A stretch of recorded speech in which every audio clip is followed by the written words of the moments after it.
Here we go, For This Purpose, Part 2. And I'm going to read, before I start, everything I say. This is a bit of an awkward verse for a whole bunch of reasons, or an awkward section for a whole bunch of reasons. But before I start, I want to read some context. I'm going to go through the context, but I want to read some context to put into light actually what Peter means when he's talking about this, because there's a few indications that some not good things are happening to women. Okay? So, and we went through this already, but I'm going to reiterate it again. Because in 2:16, Peter says, "Act as free men, and do not use your freedom as a covering for evil, but use it as bondslaves of God." And that we should keep in mind throughout this whole thing, that this is not an excuse for evil. This isn't an excuse to turn away and look away and ignore things. That, and then after that, he talks about, that the government has been given to us in order to punish evildoers. And so as we go through this quite challenging section, let's remember those things, that God has put structures in place to protect people and to punish evil. And God punishes evil as well, obviously. Okay, so introduction. Okay, so we're continuing on our journey of 1 Peter. This is now the start of chapter 3. In case you're new or need refreshing, because it's been like 10 months, it's been a long time. Here we have a brief summary of the letter so far. So, Peter greets his listeners as sojourners and strangers, chosen by God, sanctified by the Spirit, and sprinkled in the blood of Christ for obedience to Him. What does this new resurrection life mean for Christians in their difficult situation of being newborn and yet despised? Well, Christians should persevere for both the glory of God and, yes, their own glory, while behaving in keeping with their newborn status, preparing for action, staying sober-minded, fixing their hope on grace, being holy, fearing God, and loving one another, since they are all part of the same imperishable family. Peter continues by describing what this life looks like in various contexts. First, the church, loving the brethren and being living stones in the temple, living as a holy priesthood, a chosen race, of which Christ is the head. Next, Peter goes on to talk about living as Christians amongst hostile people and a government, that they should keep their behavior excellent among Gentiles, so that the thing in which they are slandered as evildoers, they may, because of their good deeds, observe them glorifying God. Lastly, he moves on to what's called the household code, calling servants to suffer as Christ suffered for good rather than evil, which is where we pick up.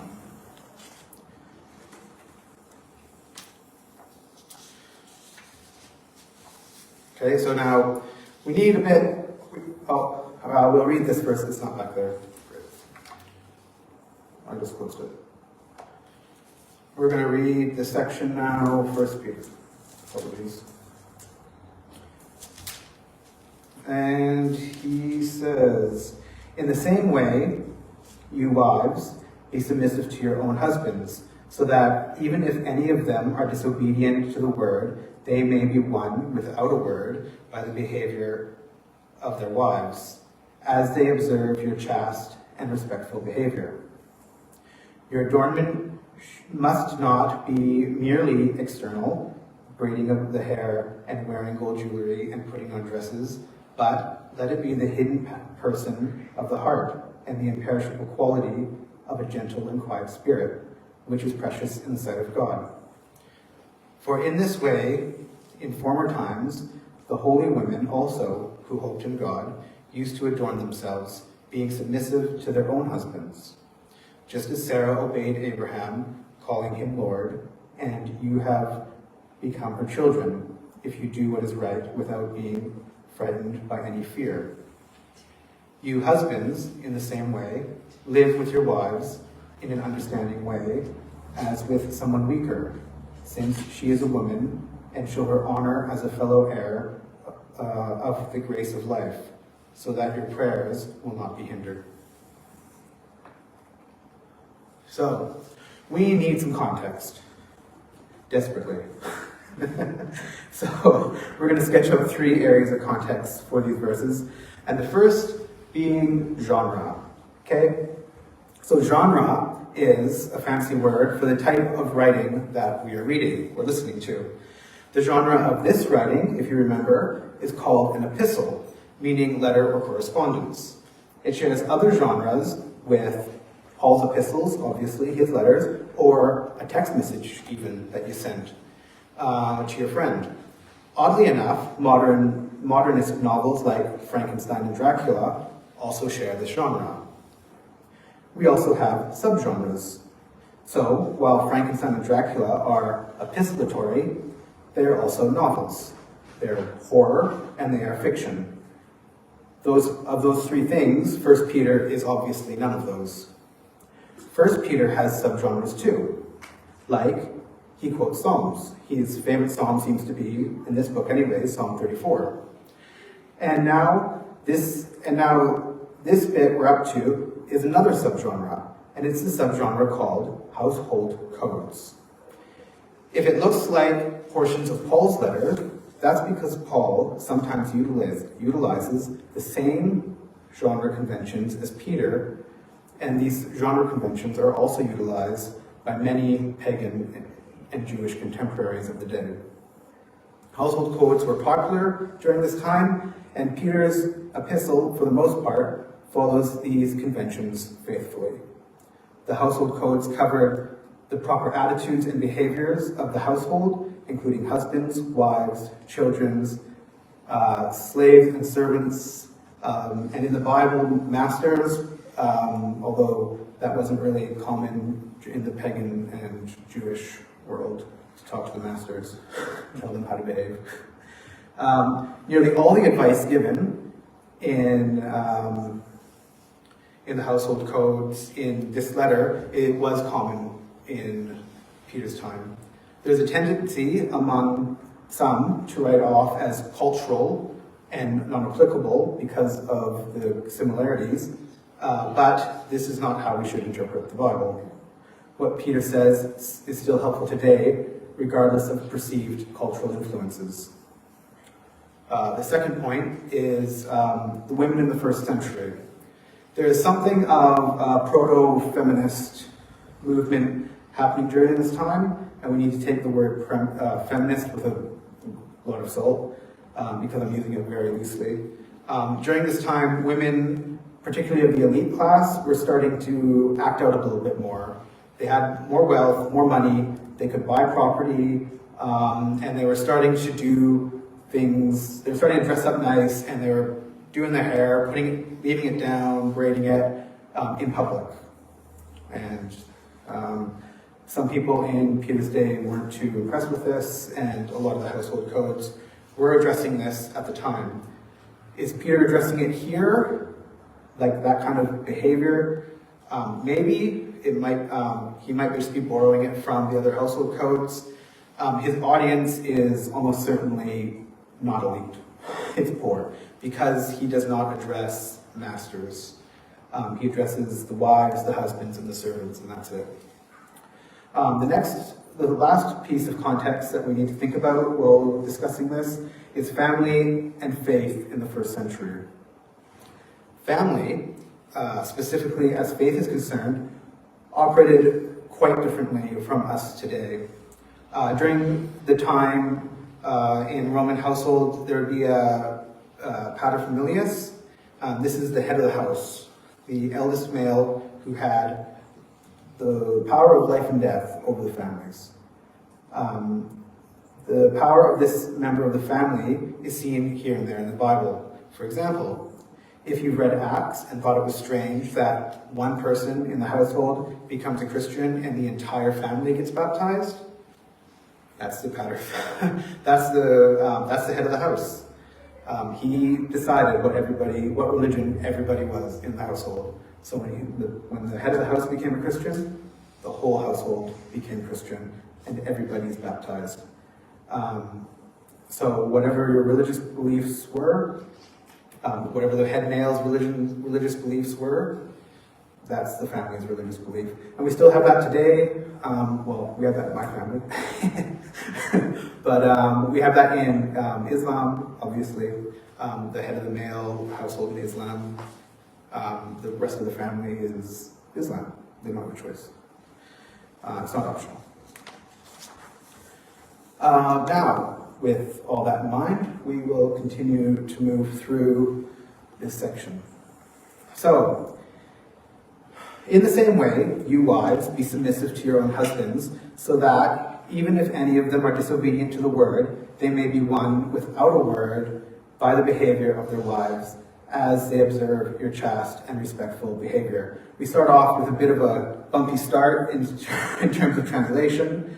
After talking to servants, Peter addresses the wives in the same way, or sometimes it's translated likewise. But Peter is not equating wives with servants.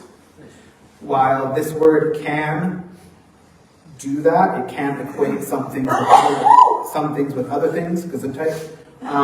It's evident that this is not the intention, as the same word is used when addressing husbands. Another translation, which I put in brackets before, is it still there? Is for your part. So he's saying servants, and then he says, for your part, wives. And then he says later on in verse 7, for your part, husbands, right? So that's more of what this word is talking about. Or is doing. So for your part, wives, be submissive. So he's talked to the servants.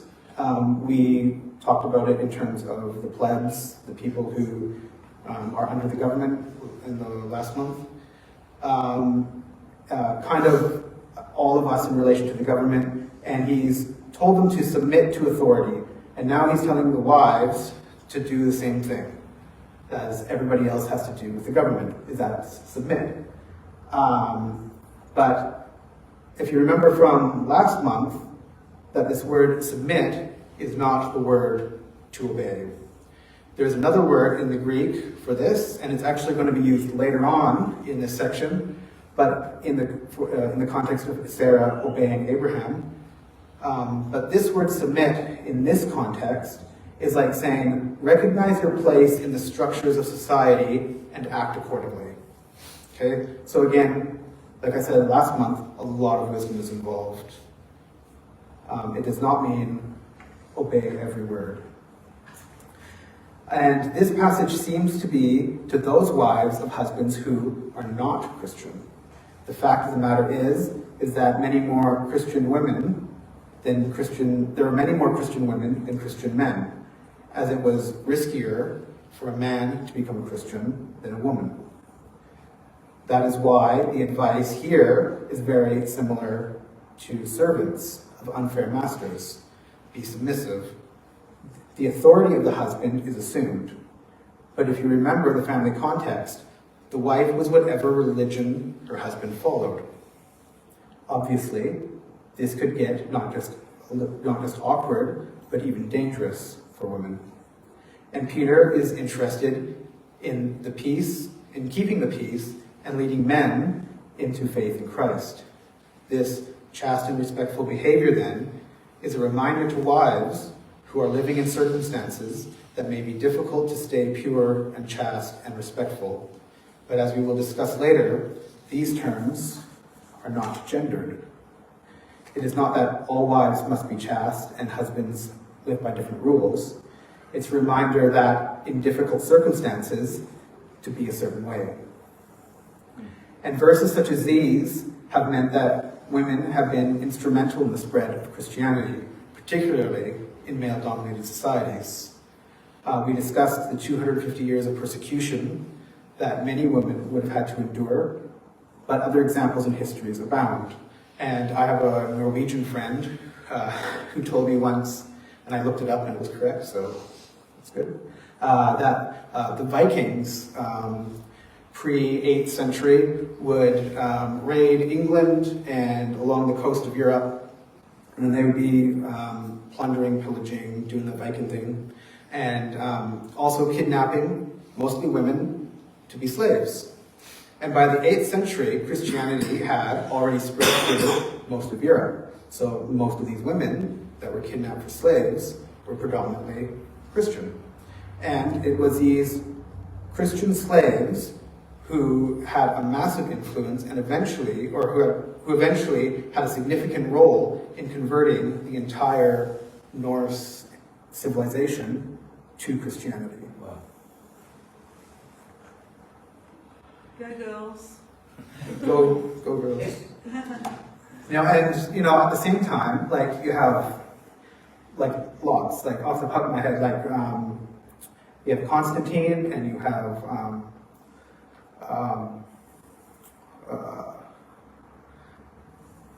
his name escapes me now.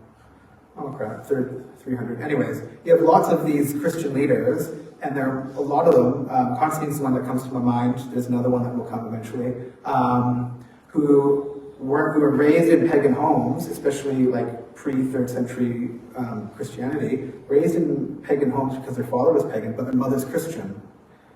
And then the time comes, like in Constantine, and he sees the cross. He's like, oh, I know that's my mother's religion. And completely, Augustine as well. Mother was a Christian, and Augustine became a Christian partly because of her influence. So Peter looks to the behavior of wives of unbelieving husbands as a clear path to see their husbands come to Christ. And this is advice that is commonly given to wives in household codes during that. This, even though this is Peter's intention, being chaste and being respectful is still something that's regularly told for women to do in household codes in that time. Peter's shifting the reason why they're going to do that, though. He's giving wives, he's saying, yes, that you should do that, but this is the reason, it's for Christ. Both, for Peter, it serves that greater purpose, that the lost will come to Christ. Behavior for wives and husbands of unbelieving spouses becomes vitally important because it is a tool to bring Christ into the lives of those closest to us.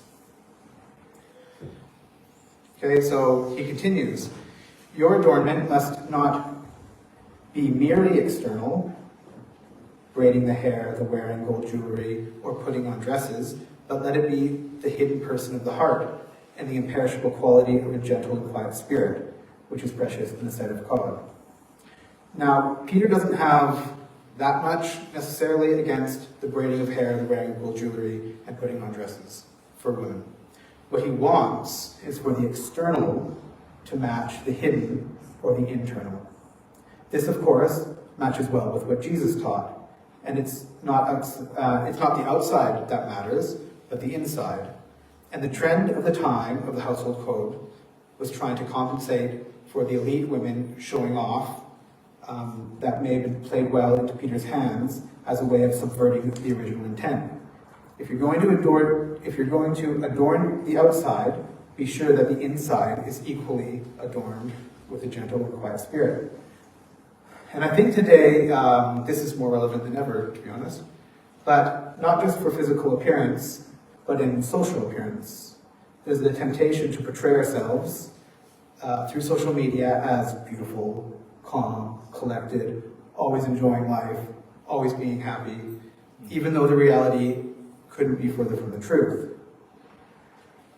We only share the parts of our lives that give us a certain image, even though our true lives may bear little to no resemblance of this portrayal.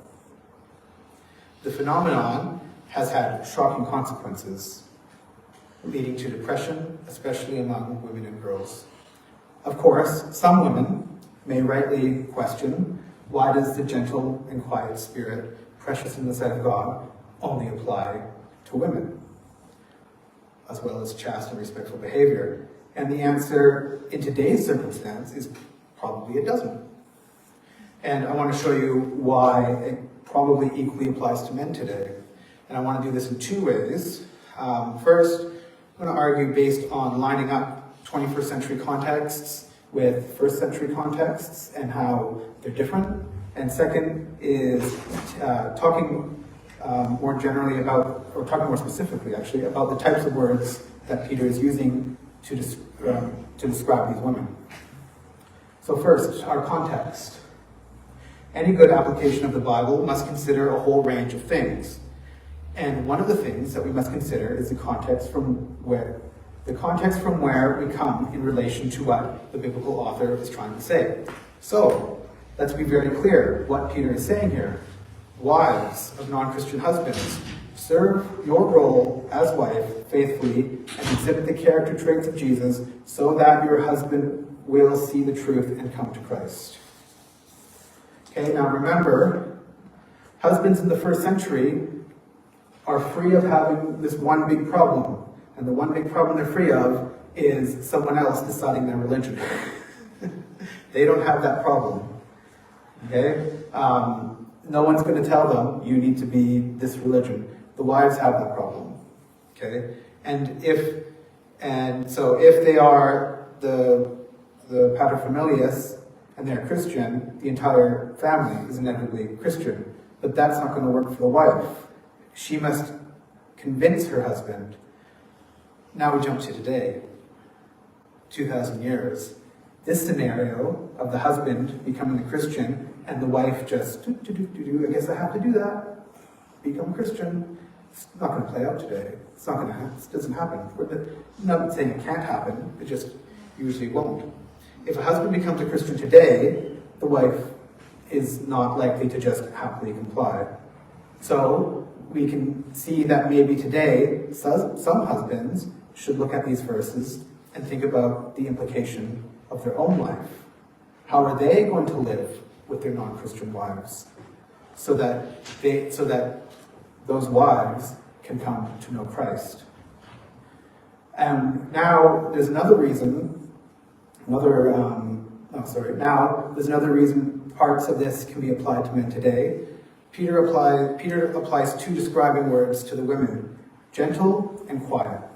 And we're going to look at gentle, since quiet's only used twice, here in one other place, and the other place isn't describing women. Okay? So we're going to go to gentle. Okay? So gentle is used 4 times in the New Testament, here and 3 times in Matthew. This use is the only time the word is ever used to describe only women. Of the 3 times it's used in Matthew, it's used in the Beatitudes. Blessed are the gentle, the meek, whichever translation you want. Once it's used to describe Jesus himself. Take my yoke, for I am gentle, Matthew 11:29. And the other time it's used in Matthew is a quote used by the author of Matthew to describe Jesus fulfilling Zechariah 9:9. So Peter is giving women, in certain circumstances, they're married to unbelieving men, advice that is rooted in Christian ethics and Jesus' character, not in some cultural stereotype or biblically ordained gender norms. For this reason, I think today, this advice of exhibiting Christ-like character for the sake of your unbelieving spouse is good for both husband and wife. It also reminds men and women to be careful about placing stereotypical expectations onto Christian men and women. These traits, like humility, are not exclusive to either sex. So we should be careful with passages like these that are written within certain contexts that the author is addressing that happen to be applied to one sex or the other. So we move on. For this way, in former times, the holy women also, who hoped in God, used to adorn themselves, being submissive to their own husbands, just as Sarah obeyed Abraham, calling him Lord. And you have become her children if you do what is right without being frightened by any fear. And let me just read, this is the passage they're talking about. There's only one, we're going to get to that. There's only one time that Sarah calls Abraham Lord, so it's pretty easy to know which passage they're talking about. And this is, the context is the Oaks of Mamre. The God and his two angels, or the three people, have come to Abraham, and Abraham's greeted them, and he gives them a feast. And then this is what's happened. And I'll start at verse 9, Genesis 18, verse 9 through 12. Then they said to him, that's the men who, or God, would come to Abraham, "Where is Sarah, your wife?" And he said, "There in the tent." He said, "I will surely return to you at this time next year, and behold, Sarah, your wife, will have a son." And Sarah was listening at the tent door, which was behind him. Now Abraham and Sarah were old, advanced in age. Sarah was past childbearing. Sarah laughed to herself, saying, "After I have become old, shall I have pleasure, my Lord being old also." And so that's the context that we have here that Peter quotes, right? That Sarah calls Abraham Lord. Okay, and there's a few things we should point out. It's a bit of a weird verse to choose. The first reason is because Abraham and Sarah have the same faith. They're both Jews. They both believe in God. And so that makes this example a bit disjointed. The second, and it may be counterintuitive, but even in this male-dominated patriarchal ancient world, wives didn't call their husbands Lord. So it's a bit funny that she uses that word. And this fact actually makes finding the verse that Peter's talking about, because he's pretty vague, really easy, because there's only one spot in Genesis where Sarah calls Abraham Lord. Third, and now we're going to get a little bit PG-13, when we read the context, and that's why I read it to you, of the passage being referred to here in Genesis 18, we discover that it is Sarah responding to the news that she will have a child in her old age. There is no direct obedience in the actual passage, but obedience is directly stated by Peter. While the obedience, the obedience being hinted at is sexual in nature. There's really no other reading that makes sense in this context. And we're going to put aside the sexual part for a moment, because we're going to get back to it when he talks to the men, because it becomes evident that he's talking about something sexual when he talks to the men, because that's the very next verse. We're in verse 6, the very next one he's going to talk to men. So putting aside that for a moment, why else would Peter be using this as an example? And I think there's more than one reason why he's doing that. I think he's kind of being a little bit clever. He's tying a bunch of these threads from early on in the letter, and he's connecting them to this event. So already we've got pretty much in every section of Peter that we've talked about, we've got this new birth, this being children of God idea being woven in here. And Peter takes his listeners back to the beginning, back to the Genesis, if you will, of the whole event, of everything, right? That eventually they all became children of Sarah, which is just another way of saying children of Abraham, right? He's flipped it onto it. He's taken children of Abraham, flipped it on its head, and now they're all children of Sarah, these women. Therefore, Peter implores his female listeners that Sarah, in great reverence and respect, called Abraham Lord, and therefore they, being children of Sarah, ought to follow in her footsteps, submitting without fear. For as much as I've pointed to other Christian traits and said that they are required of both men and women, here is a clear indication that biblically men are the heads of the household. And it's a little disconcerting reading this as a husband, to be honest, because Peter seems to need to reassure the women of submitting without fear. And I'll be the first to admit I'm a bit slow. I've been married for almost 18 years. and I'm going to word this carefully. It's taken a lot of years to come to realize of the damage that some men have done to a lot of women. And I think there is a completely understandable fear, hesitancy, and maybe even revulsion for women when they read a passage like this. Submitting to any man, even a husband, may evoke similar emotions that the early Christians might have felt when they're told that they need to submit to the same government that's abusing them, as we saw earlier in this chapter. And I want to bring up the words of, I want to bring up the words of Henry Newman. And he says, what makes the temptation of power so seemingly irresistible? Maybe it is that power offers an easy substitute for the hard task of love. It seems easier to be God than to love God, easier to control people than to love people, easier to own life than to love life. Jesus asks, do you love me? And we ask, can we sit at your right hand and your left hand in your kingdom?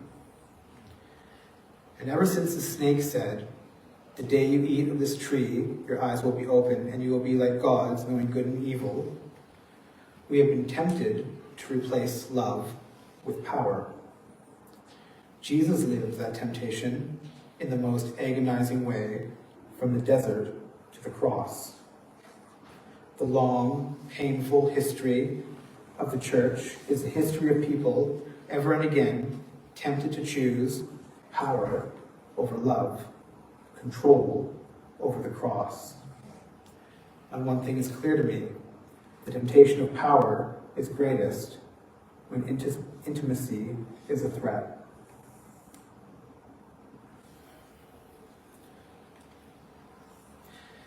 And this should be the battle cry for the men.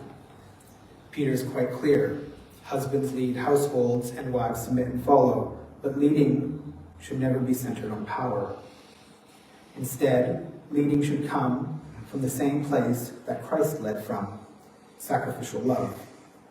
And this love is, perhaps, the only way that husbands can not only lead without wounding, but better yet, lead their family and their wives into healing, becoming like Christ, even suffering for their family, because of Christ's suffering and sacrifice. Peter already encouraged the congregation to suffer for what is good, and there isn't much greater good than one's own family. And now Peter continues, you husbands, in the same way, live with your wives in understanding as with someone weaker, since she is a woman, and show her honor as a fellow heir of the grace of life, so that your prayers will not be hindered. And we end this section with only a single verse to the husbands, and there's more going on here than it seems. Now, I said I'd get back to the previous passage about Abraham and Sarah, where there's this kind of undercurrent of sexual submissiveness, I guess, being hinted at. And part of Peter's context in wives submitting to their husbands is, the sexual nature. Now comes that conclusion based on the Lord can be like, you look at it, you're like, okay, maybe it's kind of a stretch, I don't know. Except, while Peter is kind of cryptically implying this to women, he's not cryptic with the husbands. And unfortunately, it's not, we're going to go back. It's not obvious from our English translation, but this is the only time in the New Testament that the word that we use to live with is used. And in the context of husband and wives, it is sexual connotations. But he's talking about sex. This might help us understand the pain that some of these wives might be going through as we get a clear picture of what Peter's talking about when he says living with and then your wives in the same way, in an understanding way, as with someone weaker. And that someone weaker, he's literally used the word as with weaker vessels. So they've taken vessels and they've turned it into the word someone, I'm assuming. Which is unfortunate because Peter's not trying to be condescending to the wives, even though this household code has been, it's commonplace when compared to Peter's pagan and Jewish contemporaries. He wrote very similar ways, but this idea of vessels, weaker vessels, is like physical strength. It conveys, so that he's not saying that women are weaker spiritually or emotionally or any other type of way. The vessel part makes it like a physical thing. It's women are physically weaker, which should be uncontroversial. My kids understand that. I don't know why no one else does.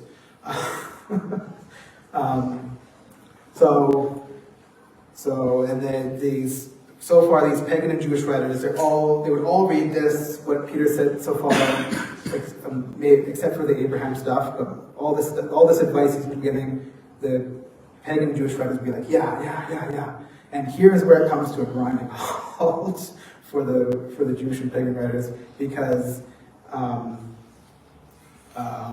although it might seem obvious and ordinary today, outside of the Bible, what Peter says to them is unheard of in the ancient world, because he's calling for men to have a mutual obligation to the women. And this doesn't happen outside of the Bible in ancient times. There's no mutual obligation between men and women in either pagan or Jewish thought at this time. The men are in charge, and the men do what they want to do, plain and simple. And not only should there be mutual consideration for each other, not only should men care for and be considerate of their wives, the wives also should be honored. Now, what makes weaker things honorable?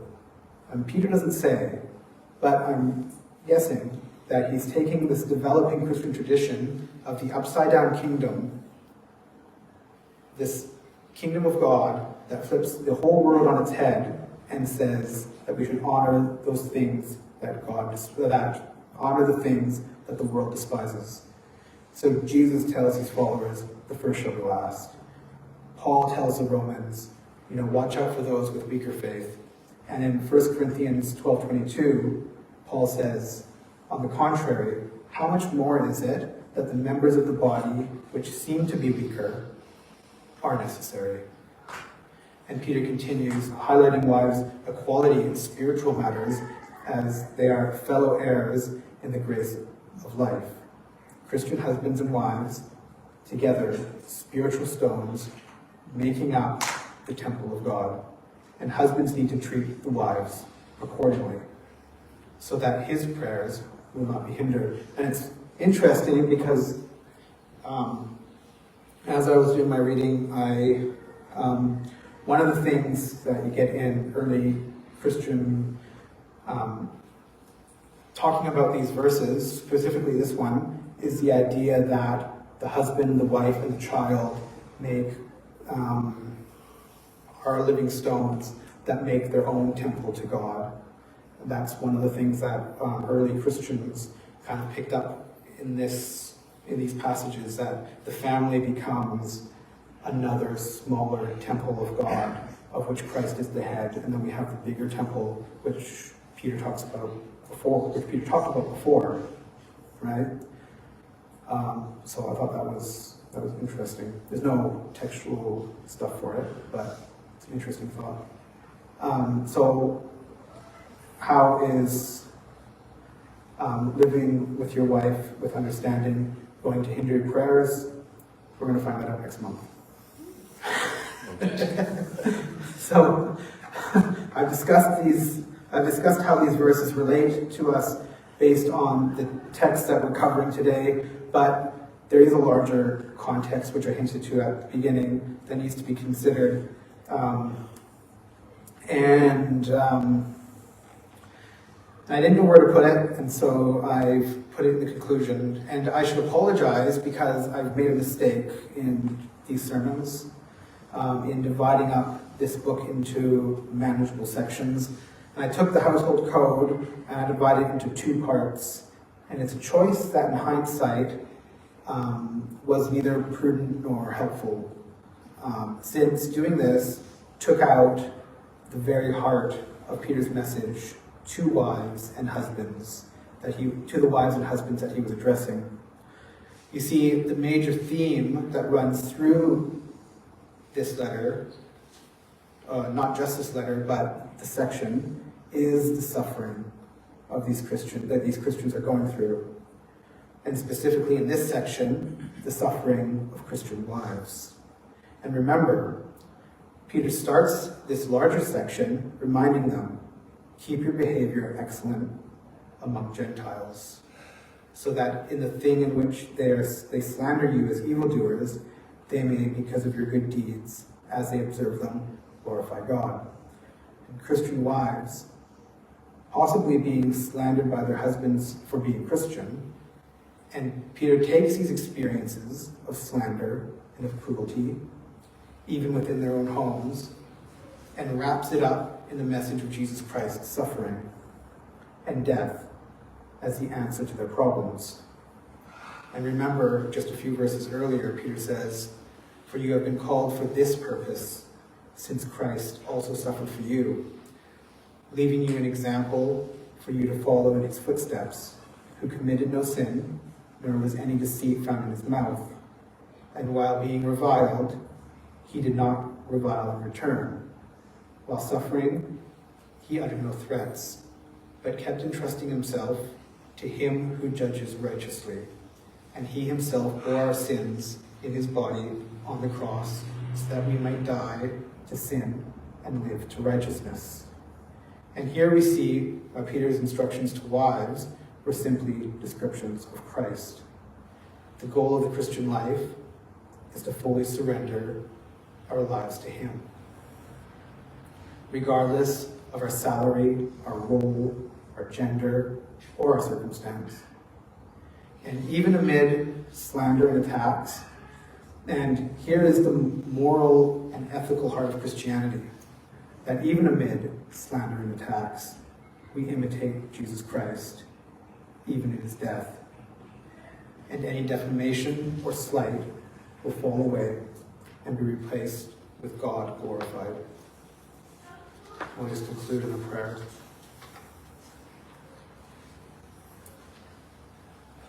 Almighty and eternal God, the comfort of the sad, the strength of sufferers, hear the prayers of those who call to you in any trouble, that they may rejoice to know your mercy is with them in their affliction. Through Christ our Lord. Amen.